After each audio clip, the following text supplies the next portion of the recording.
Kayo po ba mga bossing ko ay isa sa mga mananaya? At kayo po mga bossing ko ay isa sa mga nagnanais na magwagi na limpak-limpak na salapi or manalo ng jackpot. Ako po ay may tuturo sa inyo mga bossing. Dito po ako yung nagsimula. Ako po mga bossing ko yung nagsunod-sunod ang mga pagtama mga bossing ko sa aking mga tinatayaan.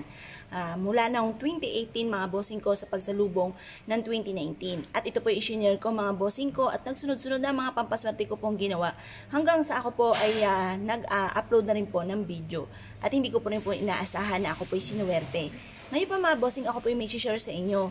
Mainam na subukan niyo po itong gawin. Basta kayo po ay may 100% na paniniwala sa mga gatong mga pamamaraan. At imamaisip nyo na kayo magiging matagumpay. Simula na ito ng tagumpay.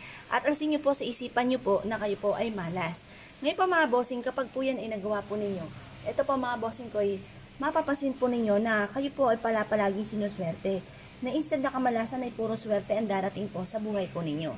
Ngayon pa mga bossing, ako po ay may share sa inyo na mainam na subukan nyo pong gawin. At ito po mga bossing ko ay mapapansin ninyo na instead na kayo minamalas ay puro swerte ang darating. Ang gagawin nyo lang po mga bossing ko ay kumuha kayo ng 3 dahon ng oregano. At pagkatapos mga bossing ko, manap ka sa may sinangan. Sabihin nyo po ng paulit-ulit ang numero na lagi nyo pong tinatayaan. At ito po mga bossing ko ay ipapahid nyo sa inyo pong palad habang kayo po mga bossing ko ay nagwi-wish ng paulit-ulit. Mas mainam na nakapaligo na kayo kapag po ito ginawa ninyo. Para yung amoy po, yung aroma ng ating oregano ay nanuot na sa inyo pong mga palad.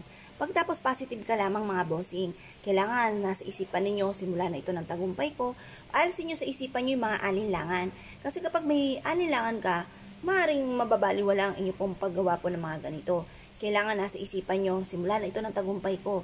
Ngayon pa mga bossing ko, ikaw naman negosyante, pwede nyo rin po itong gawin. Bago ka pumunta sa inyo pong negosyo, ihaplos nyo po ito. At mas mainam na manunuot yung aroma ng ating oregano sa inyo pong mga palad.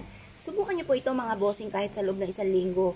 At kapag po ito ay kayo po ay naramdaman po ninyo na parang ikaw po ay sinuswerte na at instead na kamalasan ay puro swerte dumarating, ipagpatuloy nyo lang po mga bossing at ito po ay makakatulong po sa inyo. Upang sa ganon, instead na kamalasan ay puro kaswerte naman po ang darating sa buhay ninyo. Proven po ito na napakaswerte basta't may 100% kang paniniwala sa mga gatong mga pamamaraan. Ngayon pa mga bossing, kung kayo po ay naniniwala, gawin niyo po ito ng mga 6:30 or kaya po ay alas 7. Basta ibibilad lang po muna natin ang ating oregano hanggang alas 8. Yan po inihaplos nyo na sa inyo pong mga kamay at ibibilad nyo po muli.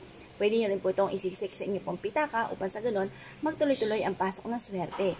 Mas may na mga bossing ko na halimbawa kung ano yung meron ka sa ngayon na parang hindi ka pa kontento at ayaw nyo po na ganyan ang inyo pong buhay, lagi nyo sasabihin na hindi laging ganito ang takbo na aking pamumuhay, hindi puro paghihirap na lamang, hindi pa na pag-utang na lamang ang nakakabuhay sa amin. Yung mga ganun mga bossing, lagi nyo sasabihin magkakaroon ako ng maraming pera, hindi laging ganito ang takbo na aking pamumuhay, magiging matagumpay ako.